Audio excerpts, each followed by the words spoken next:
우리 하나님 말씀 보겠습니다. 하나님 말씀 요한 1서 3장 1절에서 9절까지 말씀입니다. 요한 1서 3장 1절로 9절까지 말씀.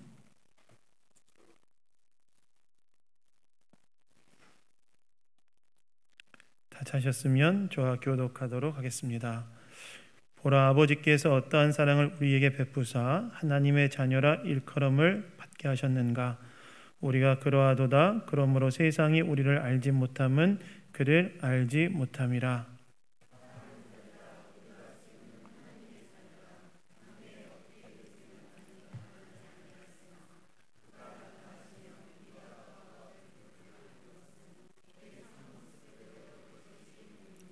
주를 향하여 이 소망을 가진 자마다 그의 깨끗하심과 같이 자기를 깨끗하게 하느니라. 그가 우리 죄를 없애려고 나타나신 것을 너희가 아나니 그에게는 죄가 없느니라.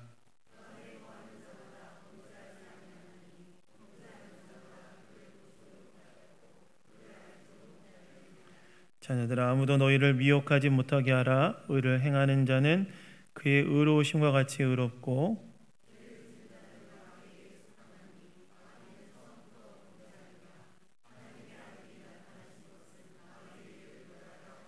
함께 읽겠습니다. 하나님께로부터 난 자마다 죄를 짓지 아니하나니 이는 하나님의 씨가 그의 속에 거함이요 그도 범죄하지 못하는 것은 하나님께로부터 났음이라.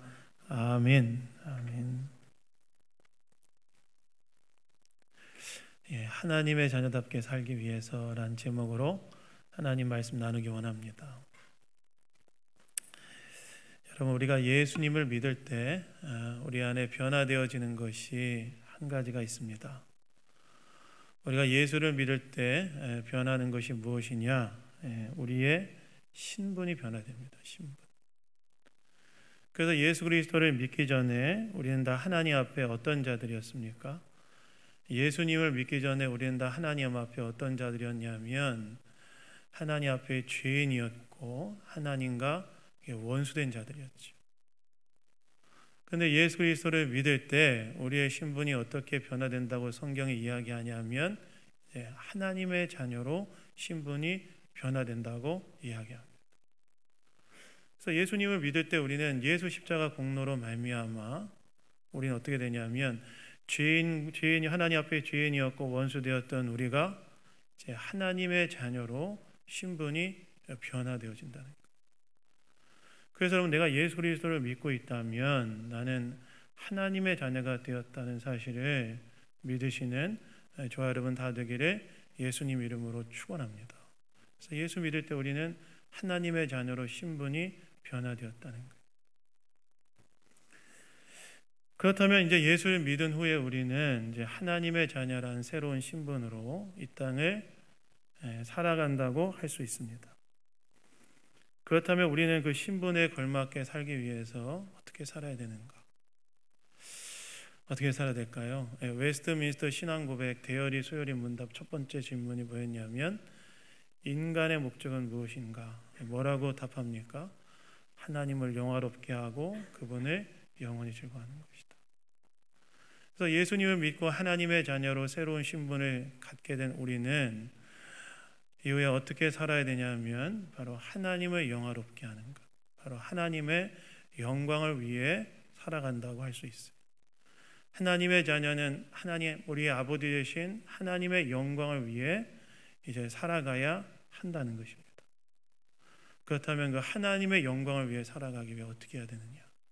하나님의 자녀답게 살기 위해 어떻게 해야 되느냐? 오늘 본문에서 사도 요한이 이야기를 하고 있는데 우리 오늘 말씀을 통해 우리가 이 주일 아침에 한번 생각해 보기를 원합니다. 첫 번째는요, 세상이 이해하지 못하는 것을 이해하라는 거예요. 인정하라는 거예요. 하나님의 영광을 위해 살아가는 우리의 삶을 세상이 이해하지 못함을 인정하라는 거예요.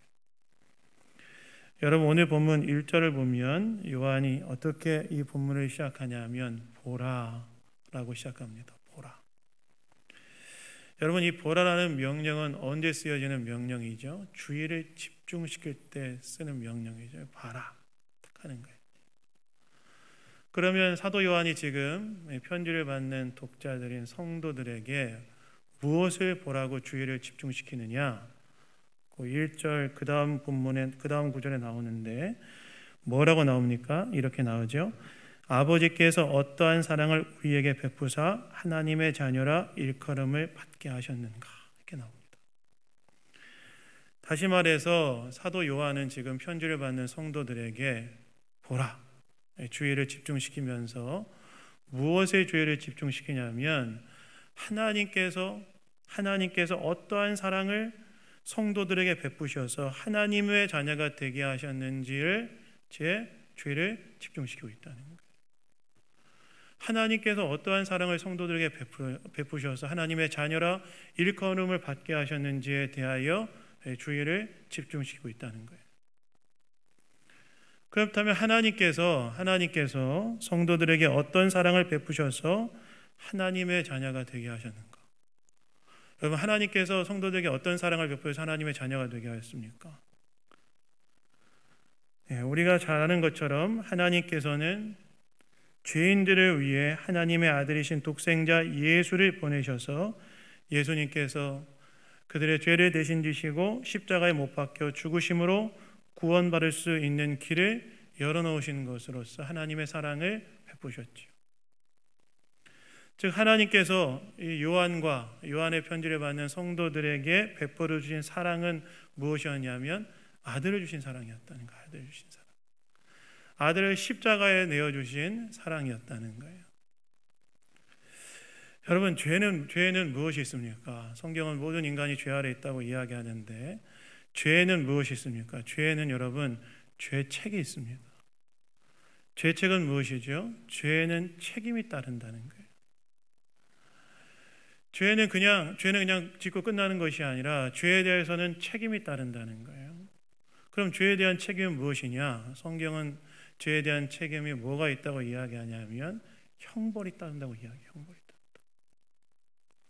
그런데 하나님께서 어떻게 하였다는 거예요? 하나님께서 이런 죄로 인하여 마땅히 죄에 대한 책임을 지고 형벌을 받아야 될 인간을 위하여 하나님께서 어떻게 하였다는 거예요?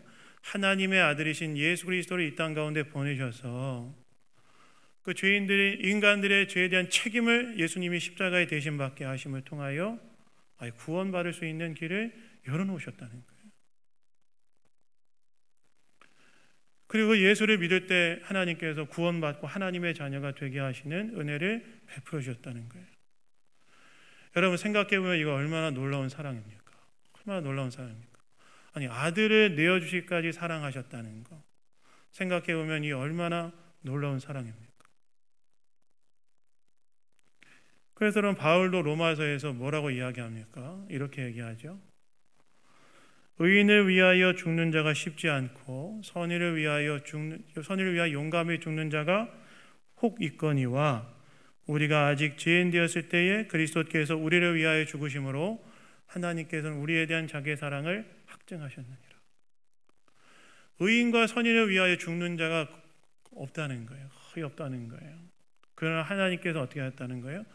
우리가 아직 죄인 되었을 때에 하나님의 아들이신 예수 그리스도를 이 땅 가운데 보내어서 예수님 우리의 죄를 대신 지시고 십자가에 못 박혀 죽으심을 통하여 하나님께서 우리에 대한 사랑을 확증하셨다고 이야기하셨다는 거예요.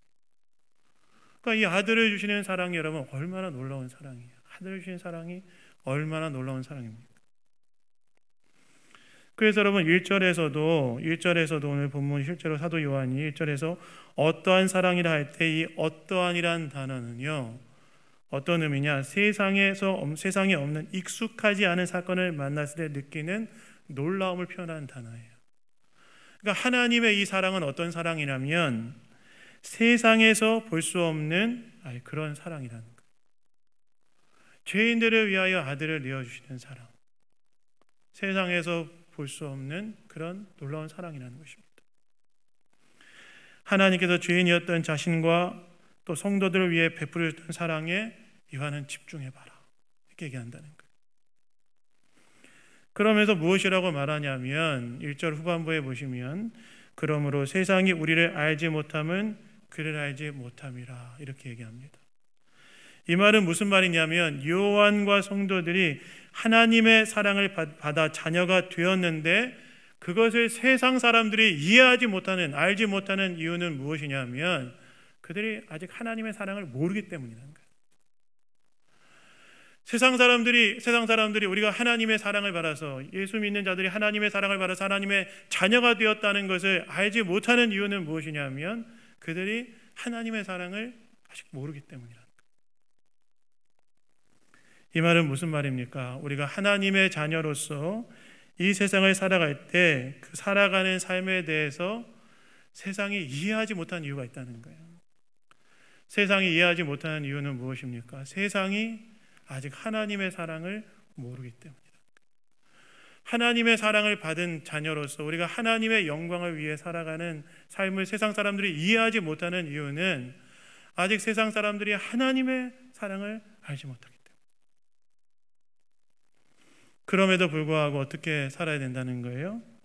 그럼에도 불구하고 어떻게 살아가야 되냐면 세상이 이해 못해도 하나님의 사랑받은 자녀로서 그 자녀답게 신자는 이 땅을 살아가야 된다는 것입니다.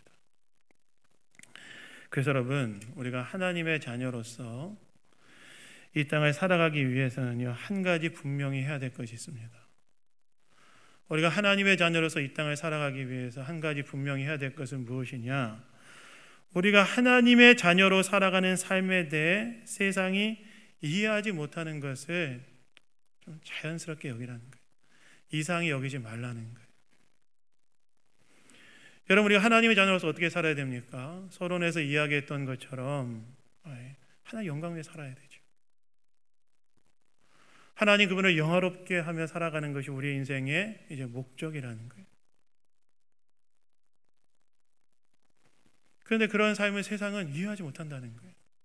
하나님을 하나님의 자리에 모시고 그분의 뜻에 온전히 순종하며 살아가는 삶을 세상이 다 이해하지 못한다는 거예요.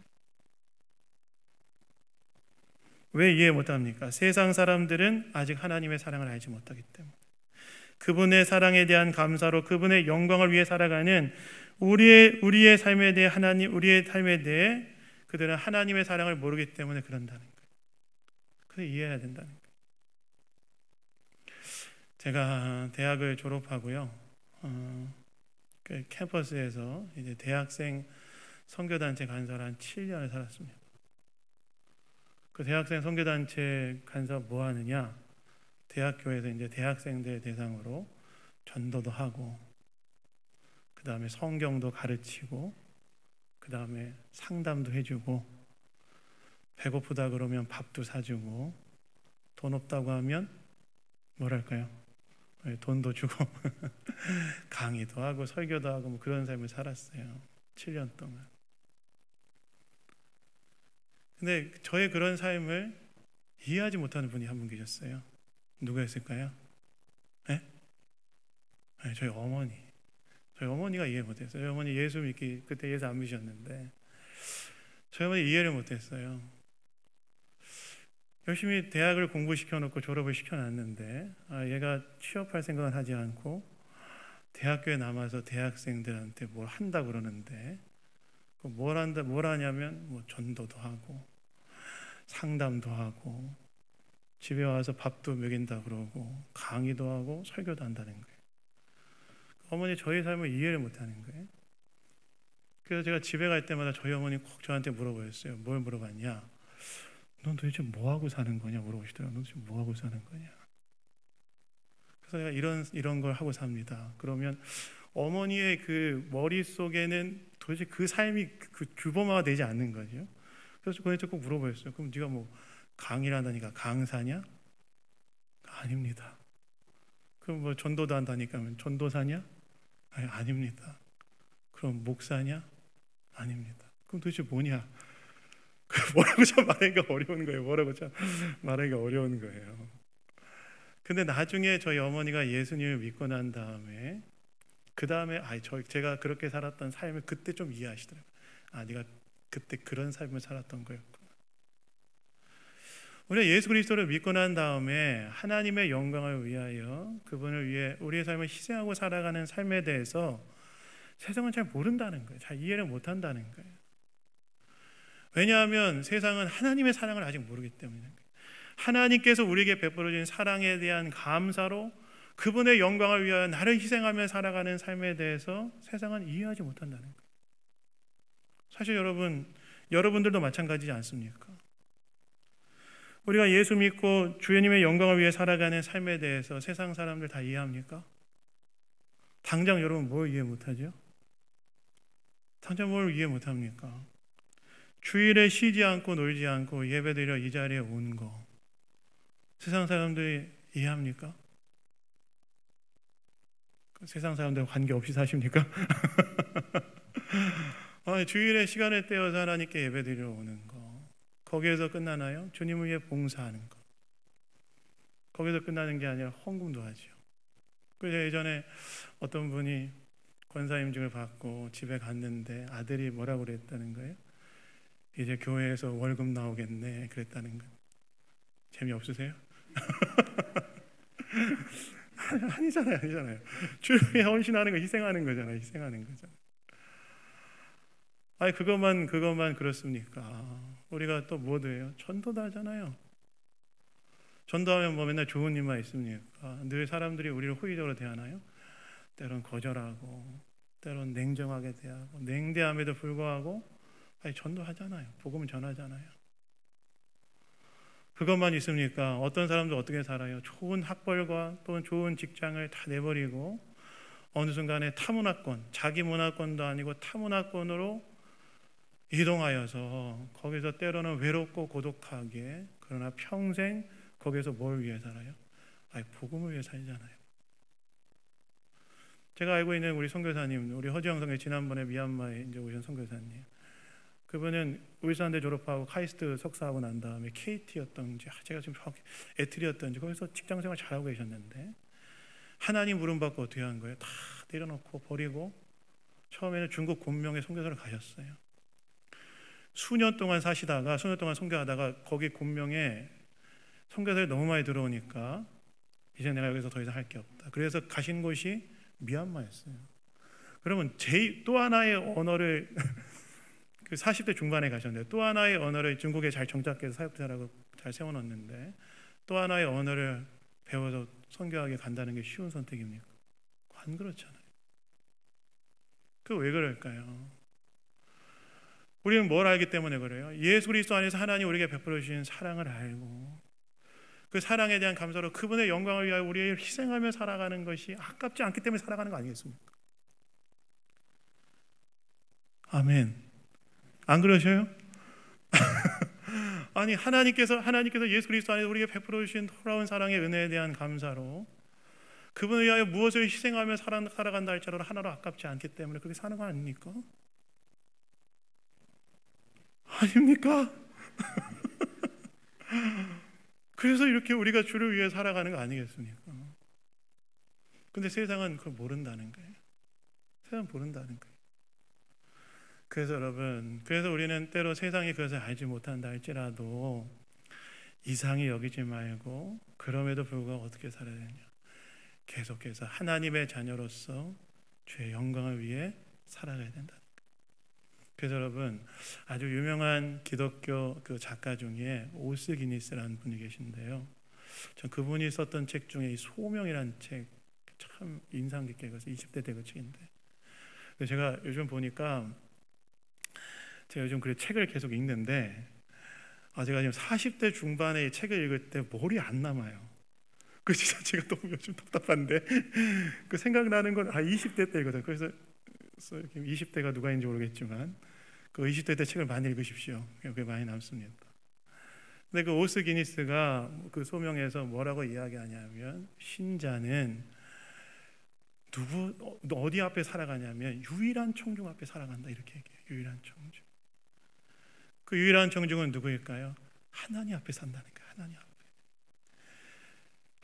하나님을 유일한 청중 되게 하나님이 기쁘시면 된다는 거예요.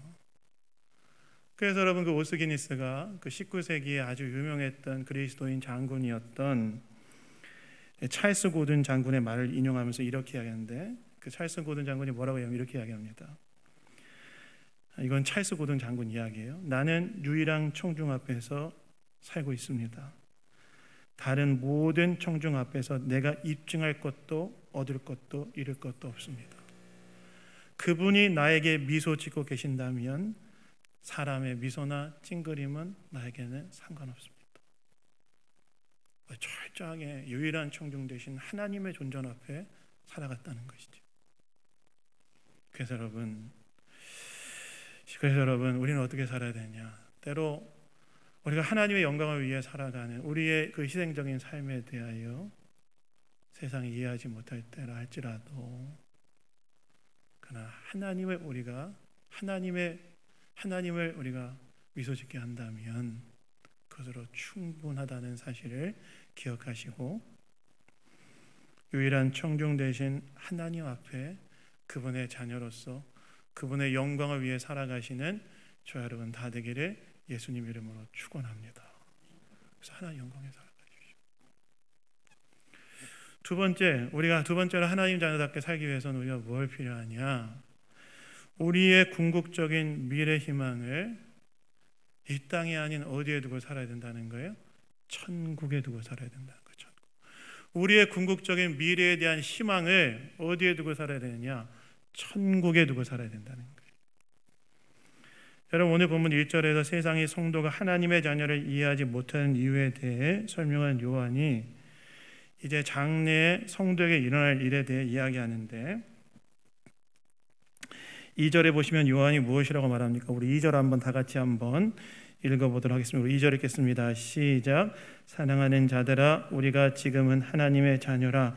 장래에 어떻게 될지는 아직 나타나지 아니하였으나 그가 나타나시면 우리가 그와 같은 줄을 아는 것, 그의 참모습 그대로 볼 것이기 때문이니.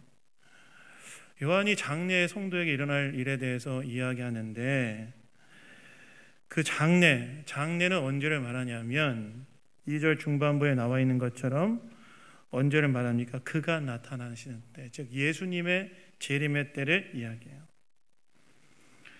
예수님의 재림의 때에 어떤 일이 일어날 거라고 이 사도 요한이 이야기하냐면, 예수님이 재림의 때에 성도들이 예수님과 같이 된다는 거예요. 예수님과 같이 변하게 된다는 거예요. 여러분, 예수님과 같이 변하게 된다는 말은 어떤 말일까요? 예수님께 3일 만에 십자가에 죽으신 예수님께서 사망 권세를 이기시고 부활하신 것처럼 성도도 예수의 부활의 영광에 참여하여 부활의 몸으로 다시 살아나게 될 것이라는 거예요. 예수님이 재림하시는 날에, 장래 예수님이 재림하신 날에 어떤 일이 일어날까로 사도 요한이 얘기하냐면, 십자가에 죽으신 예수님께서 사망 권세를 이기시고 부활하신 것처럼 성도도 예수님이 재림하신 그날에 다시 부활의 영광에 참여하여 부활의 몸으로 살아나게 될 것이라는 겁니다. 그리고 영원한 삶을 살아가게 될 것이라는 거예요. 다시 말해서 예수님 재림하시는 날에 성도에게 어떤 일이 일어날까라고 요한이 이야기하냐면, 더 이상 죄의 영향을 받지 않는 몸, 즉 더 이상 질병으로 인한 고통이나 사망으로 인한 두려움을 가질 필요가 없는 그런 몸으로 다시 살아나서 어떻게 될 거라고 이야기하냐면, 영원한 생명을 누리며 살아가게 될 것이라고 사도 요한이 이야기하고 있다. 그게 장래에 성도에게 있을 거라는 거예요. 근데 제가 이렇게 성도님들하고 가끔 얘기하다 보면 어떤 분들이 이렇게 말씀하시는 분들이 계세요. 영원히 살 거예요. 우리 예수님 재림하시는 날 우리 몸으로 부활하여 영원히 살 것입니다. 이렇게 얘기하면 가끔 어떤 성도님들은 이렇게 말씀하시는 분들이 계세요. 영원히 살고 싶진 않다. 영원히 살고 싶지 않다 이렇게 얘기하세요. 그 제가 무슨 말인지 이해하겠어요. 왜 영원히 살고 싶지 않은지 이해하겠어요. 왜냐하면 이 땅에서의 경험하는 삶이란 어떤 삶이에요? 수고와 아픔과 고통과 슬픔이 있는 삶인데, 영원히 살 거라고 생각하면 그 삶이 지속적으로 살아가야 한다는 거기 때문에 영원히 살고 싶지 않습니다. 저한테 이제 그렇게 얘기하시는 분들이 계세요. 근데 여러분, 예수님이 재림하실 때 우리가 살아가는 세상은 지금의 이 땅과는 질적으로 완전히 다른 삶이라는 거예요. 거기에는 슬픔도 아픔도 고통도 없고 영원한 기쁨만이 있을 곳이라는 거예요. 그렇다면 그곳의 삶이란 얼마나 행복한 삶이겠습니까? 여러분, 언제 행복하세요? 최근에 여러분 인생에서 가장 행복했던 때 언제입니까? 언제세요? 저는요, 몇 주 전에, 얼마 전에 정말 행복감을 느꼈던 적이 있었어요. 제가 어느 날 마음이 제가 너무나 메마르고 몸도 너무 피곤해가지고 새벽에 제가 기도했어요. 하나님, 제가 마음이 참 너무 메마르고 몸도 너무 피곤합니다. 그 마음에 좀 힘을 주십시오. 기도했어요. 근데 제가 그날 밤에 정말 오랜만에 마음의 쉼을 누렸는데, 그날 제가 교회 생활 다 마무리하고 집에 탁 들어갔는데 어떤 일이 있었느냐? 가족들이 다 자고 있는 거예요. 불 끄고. 가족들이 다 불 끄고 자고 있는 거예요. 근데 그날 어떤 날이었냐면 여름이었는데 바람이 되게 시원하게 저 산 쪽에서 불어온 날이었어요. 창문을 열어놨는데 바람이 샥 들어오는 거예요. 제가 다 자고 있는데 집에 딱 들어갔는데 바람이 시원하게 들어오는데 일단 기분 자체가 너무 상쾌하더라고요. 그래서 제가 창문을 열어놓고 그 앞에 의자를 두고 앉아서 그 시원한 바람을 맞이하고 있는데 갑자기 좀 음악을 듣고 싶더라고요. 그래서 음악을 좀 잔잔한 음악을 하나 탁 틀었어요. 탁 듣고 있는데 너무 마음이 회복이 되는 거예요. 그 힘이 딱 마음의 힘이 회복된다는 느낌도 들고 몸도 회복된다는 그런 느낌이 들면서 퍼뜩 이 새벽에 하나님께 내가 기도했던 걸 이렇게 오늘 바로 응답해 주셨나? 그런 생각을 했는데 그날따라 참 행복했어요. 그날 그 밤에 그 시간이 짧은 시간이지만 너무너무 행복했어요. 너무너무 행복감이 제 마음과 중심을 탁 사로잡았어요. 그런데 여러분, 예수님 재림하시고 난 다음에 그 재림의 때 하나님께서 우리에게 주실 삶이란 우리가 이 땅에서 누릴 수 있는 그 어떤 행복감보다 비교할 수 없을 정도 행복하다는 거예요. 그래서 신자의 소망이란 무엇이냐? 바로 그 예수님의 재림의 그날에 우리에게 주실 부활의 몸과 그날에 그 모든 죄가 걷어져간 그 질적으로 완전히 새롭게 된 새하늘과 새 땅에서 그분과 더불어 영원한 행복을 누리며 살아가는 게 신자의 소망이라는 거예요. 그런데 오늘 본문을 보시면 요한이 뭐라고 말합니까? 3절에 보시면 이렇게 얘기하죠. 주를 향하여 이 소망을 가진 자마다 그의 깨끗하신과 같이 자기를 깨끗하게 하느니라. 재림의 날에 우리에게 주실 부활의 영광에 대한 소망을 가진 자는 오늘 이 땅에서 어떻게 산다는 거예요? 자기를 깨끗하게 하며 산다는 거예요. 왜 그렇게 살까요? 부활의 영광에 대해 참여할 것에 대한 소망을 가진 자들이 왜 이 땅에서 깨끗하게 살까요? 전 처음에 잘 이해가 안 됐어요. 부활의 영광은 그때 좋은 거지 뭐 지금 내가 깨끗하게 사는 건 무슨 상관인가? 근데 제가 여러 학자들의 주석을 살펴보고 제가 묵상하면서 깨달은 게 있어요. 기회는 오늘 우리의 삶은 무엇에 의해 결정되냐면 오늘 우리의 삶은 미래에 대한 우리의 희망에 의해 결정되기 때문에 부활의 영광에 대한 소망을 가진 자는 이 땅에서 자신을 깨끗하게 한다는 거예요. 이 말은 무슨 말이냐? 여러분 한번 생각해 보십시오. 영국의 황태자 어떻게 살아갈까요? 영국의 황태자는 언젠가 자신의 영국의 왕위를 이어받을 것을 염두에 두고 오늘 황태자의 삶을 살지 않겠습니까? 자신의 삶을 왕의 품격에 맞게 살아가려고 하지 않겠냐는 거예요. 마찬가지로 신자가 오늘 깨끗하게, 즉 하나님의 자녀답게 살아가는 이유는 신자의 궁극적인 미래에 대한 희망이 어디에 있기 때문에 그러냐면 신자의 미래에 대한 궁극적인 희망이 재림과 부활과 영생과 천국에 있기 때문에 그 삶의 진정한 소망을 천국에 두고 살아가고 있기 때문에 그 천국에 속한 자답게 이 땅에서 그 나라의 백성으로서 깨끗하게 삶을 살아간다는 거예요. 왜요? 인생의 궁극적 미래를 어디에 두었기 때문에 그렇습니까? 이 땅이 아니라 천국에 두었기 때문에 그래요.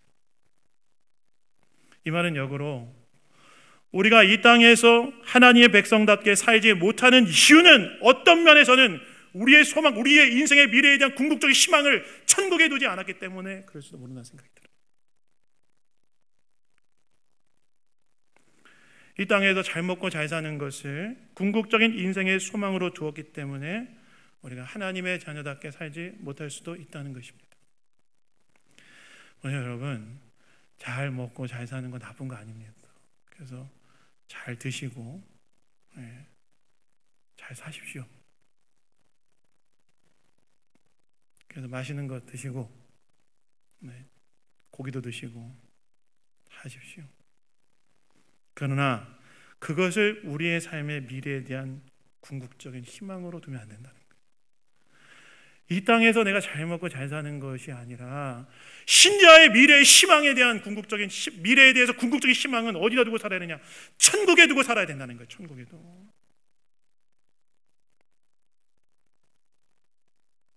그랬을 때 우리는 이 땅에서 천국 백성으로 이 땅을 살아야 하는 미래 희망에 근거하여 오늘 우리의 삶을 새롭게 정하는 거예요. 그 여러분 집을 살 때 그 집 살 것에 대한 기대로 오늘 어떻게 삽니까? 먹을 거 안 먹고 입을 거 자 다시 입을 거 안 입고 초조하잖아요. 천국에 대한 우리의 인생의 미래의 궁극적인 희망을 천국에 둔 자들은 우리의 삶을 다르게 산다는 거예요. 그래서 우리 한번 돌아봐야 돼요. 내 인생의 미래의 궁극적인 희망을 나는 어디에 두고 살아가느냐? 이 땅이 우리의 궁극적인 목적지가 아니라 저와 여러분의 인생의 궁극적인 미래의 희망은 어디에 있느냐? 천국에 있다는 거예요. 천국을 바라보면서 오늘 이 땅을 살아가야 된다는 거예요. 그러면 우리는 좀 다르게 살 거라는 거예요. 여러분 혹시 루비 캔드릭이라는 그 선교사님 아십니까? 제가 예전에 한번 설교 때 소개했던 선교사님인데요. 이분은 24살에 이제 조선 땅에 복음을 들고 들어왔던 여자 선교사님, 독신 여자 선교사님인데요. 얼마나 사역했는 줄 아십니까? 딱 9개월 사역하고 돌아가셨어요. 24살에 하나님 부름 받고 조선 땅에 복음을 들고 와서 조선에서 이제 복음을 전하는 일을 하다가 딱 9개월 살다가 돌아가셨는데요. 급성 맹장염에 걸려서 돌아가셨다고. 근데 이분이 이제 돌아가시기 직전에 그 어떤 걸 하냐면 이제 자기를 보냈던 텍사스의 그 감리교 청년연합회 청년들한테 편지를 쓰는데 편지의 내용이 무엇이었냐면 이건 제가 지난번에 설교했던 내용이었어요. 뭐냐면 내가 죽으면 조선 땅에 20명, 10명, 20명, 50명씩 조선 땅으로 와주시기 바랍니다. 내가 1000개의 생명이 있다면 난 1000개의 생명을 조선을 위해 쓰고 죽겠습니다. 네, 여러분 나중에 그분이 이제 돌아가시고 난 다음 소천하시고 난 다음에 이 편지가 그 텍사스의 감리교 청년연합회에 보내져서 그 편지를 들은 20명의 사람들이 해외 선교 헌신하고 그 중에 일부가 조선 땅에 실제 들어왔습니다. 근데 제가 이번에 설교를 준비하다가 그분이 그 청년 감리교 연합회에 쓴 편지뿐만이 아니라 마지막으로 부모님한테 쓴 편지가 있는데 그걸 제가 읽게 됐는데 그게 오늘 주제랑 좀 맞물려 있는 것 같아서 제가 가져왔는데 한번 들어보십시오. 한번 들어보시기 바랍니다. 이제부터는 그 선교사님 편지 내용입니다. 캔드릭 선교사님, 아버지 어머니, 이곳 조선 땅은 참으로 아름다운 곳입니다. 선한 마음과 복음에 대한 열정으로 보아 아마 몇십 년이 지나면 이곳은 예수님의 사랑이 넘치는 곳이 될 것 같습니다. 그러나 한편에서는 탄압이 점점 심해지고 있습니다. 그저께는 예수님을 영접한 지 일주일도 안 된 서너 명이 끌려가 순교했고 토마스 선교사와 제임스 선교사도 순교했습니다. 선교본부에서는 철수하라는 지시가 있었지만 대부분의 선교사들은 그들이 전도한 조선인들과 아직도 숨어서 예배를 드리고 있습니다. 아버지, 어머니, 오늘 밤은 유난히도 고향으로 돌아가고 싶습니다. 외국인을 죽이고 기독교를 증오한다는 소문 때문에 부두에서 저를 끝까지 말리셨던 어머니 얼굴이 자꾸 제 눈앞에 어른거립니다. 아버지, 어머니, 어쩌면 이 편지가 마지막일 수도 있습니다. 제가 이곳에 오기 전 뒤뜰에 심었던 한 알의 씨앗이 자라 이제 내년이면 온 동네가 꽃으로 가득하겠지요. 그리고 또 다른 씨앗을 만들어내겠죠. 저는 이곳에 작은 씨앗이 되기로 결심했습니다. 제가 씨앗이 되어 이 땅에 묻히게 되었을 때 아마 하나님의 시간이 되면 조선 땅에는 많은 꽃들이 피고 그들도 여러 나라에서 씨앗이 될 것입니다. 저는 이 땅에서 저희 심장을 묻겠습니다. 바로 이것은 제가 조선을 향해 가지고 있는 열정이 아니라 하나님께서 조선을 향해 가지고 있는 열정이라는 것을 알게 되었습니다. 아버지, 어머니 사랑합니다. 이게 마지막 순편으로 돌아가시거든요. 여러분, 왜 이분 이렇게 살았을까요? 왜 이분 이렇게 살았을까요? 왜 하나님의 영광을 위하여 24살에 꽃 같은 나이에 와서 다 9개월 살고 돌아가셨어요. 마지막 죽는 그날 편지에, 마지막 죽기 직전에 편지에 아버지 어머니한테 뭐라고 얘기해요? 나는 이 땅의 심장이 되겠습니다. 제가 오기 전에 뒤뜰에 씌웠던 한 알의 씨앗이 열매가 맺고 씨앗이 퍼지는 것처럼 나는 조선의 씨앗이 되겠습니다. 왜 이렇게 살았을까요? 저는 이분이 이렇게 살았던 이유 중에 하나는 하나님의 마음을 알았기 때문이기도 하지만 이분의 삶의 궁극적인 미래 희망이 바로 이 땅이 아니라 천국이고, 삶이란 바로 그 천국을 향해 가는 순례자의 삶이라는 사실에 대한 믿음이 있었기 때문에 그분은 이 땅에서 다른 삶을 살았을 것이라고 생각합니다. 그래서 여러분, 오늘 한번 우리가 다시 우리의 삶을 한번 돌아봤으면 좋겠습니다. 우리는 우리의 궁극적 미래 희망을 어디에 두고 살고 있는가? 천국에 우리의 희망이 있다는 사실을 기억하시고 오늘 이 땅을 주의 영광을 위하여 하나님의 자녀답게 살아가기로 다시 한번 삶을 결단하시는 저와 여러분 다 되기를 예수님 이름으로 축원합니다. 그래서 여러분, 우리 어떻게 살아야 되냐? 하나님의 영광, 그분의 자녀답게 살아가야 됩니다. 마지막으로 이를 위해 어떻게 되냐? 짧게 1분만 얘기하고 넘어가겠습니다. 이를 위해서요, 계속해서 하나님 안에, 예수님 안에 거해야 된다는 거예요. 오늘 보면 4절부터 6절까지 요한은 죄를 짓는 자와 예수님 안에 거하는 자의 삶에 대해 비교하는데, 하나님의 자녀로서 그분의 영광을 위해 살아가기 위해서는 계속해서 우리가 어떻게 된다는 거예요? 그분과의 관계 안에, 즉 그분과의 계속적인 사귐 안에 거하며 살아가야 된다는 거예요. 여러분, 오늘 저와 여러분의 매일의 삶에는 하나님과의 교제와 사귐이 있습니까? 그때 우리의 삶의 목표와 우리가 어디를 지향하며 살아야 되는지에 대한 삶의 방향이 선명해지고, 그리고 주님의 영광을 위하여 하나님 자녀답게 살아갈 수 있다는 것입니다. 그래서 여러분, 매일매일 주님과의 교제를 이루어가시는 저와 여러분 다 되기를 예수님 이름으로 축원합니다. 여러분, 말씀 맺습니다. 여러분, 우리가 이 땅에서 하나님의 자녀답게 그의 영광을 위하여 살아가기 어떻게 해야 될까요? 첫째, 세상이 이해하지 못함을 받아들이되 그럼에도 불구하고 그분의 영광을 위해 살아가는 삶을 지속적으로 살아가십시오. 두 번째, 천국에 대한 분명한 소망 속에서 오늘 나의 삶을 새롭게 하십시오. 세 번째, 주님과의 교제 가운데 꾸준히 살아가십시오. 이것을 통하여 하나님의 자녀로서 이 땅을 그분의 영광을 위하여 그분의 자녀답게 살아가는 저와 여러분이 다 될 줄로 믿습니다. 이 삶을 살아가시는 저와 여러분 다 되기를 예수님 이름으로 축원합니다. 잠깐 우리 기도하겠습니다. 하나님 아버지, 오늘도 우리에게 말씀해 주시니 감사드립니다. 세상이 이해하지 못할지라도 천국에 대한 분명한 소망 가운데, 그리고 날마다 주님과 교제함으로써 이 땅에서 하나님의 자녀답게 하나님의 영광을 위해 살아가는 우리의 모두의 삶이 다 될 수 있도록 인도하여 주시옵소서. 모든 것 주님께 감사드리며 우리를 구원하신 예수 그리스도의 이름으로 기도드렸습니다. 아멘.